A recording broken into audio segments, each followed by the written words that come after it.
Canola School on RealAgriculture.com is brought to you by Alberta Canola Producers Commission, SAS Canola, and Manitoba Canola Growers.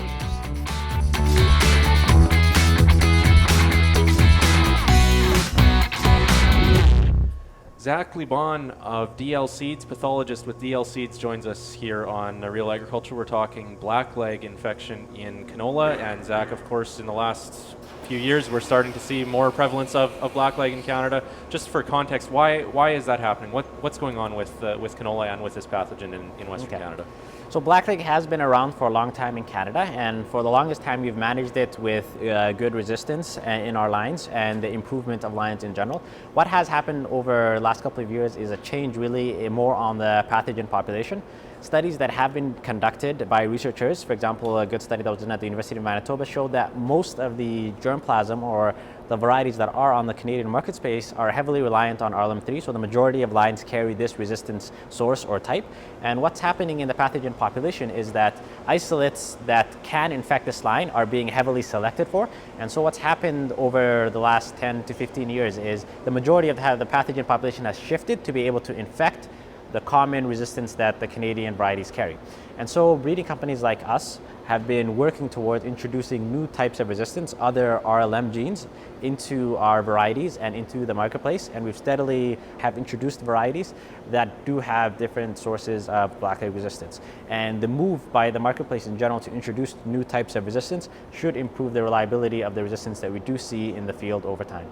So we do have other sources that we know work other than that RLM3? Yes. So there are multiple resistance genes available and that have been identified by different researchers and publications. There's actually more than 15 resistance genes that are known, and so we have a lot of tools in the toolkit per se to be able to fight this disease. The resistance genes are not all of the same quality. For example, one resistance gene may be effective against only 10% of the population, whereas another resistance gene might be effective against 90% of the population.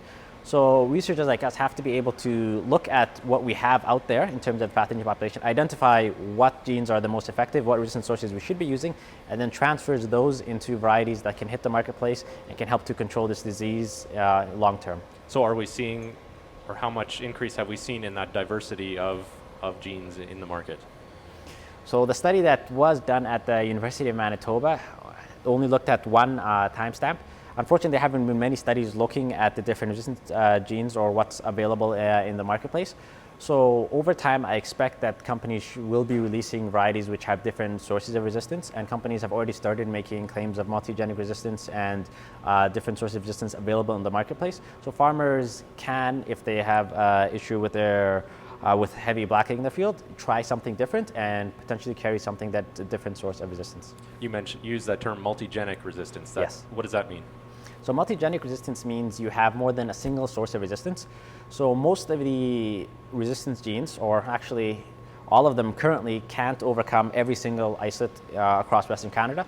So if you have resistance genes that's, say, 70% effective, there's still a 30% gap that some races can overcome that. With multigenic resistance, this gives you the option to have a double insurance policy. So one resistance gene will be effective against these set of races, and the other resistance genes brings to the package resistance to another set of different races of the pathogen population.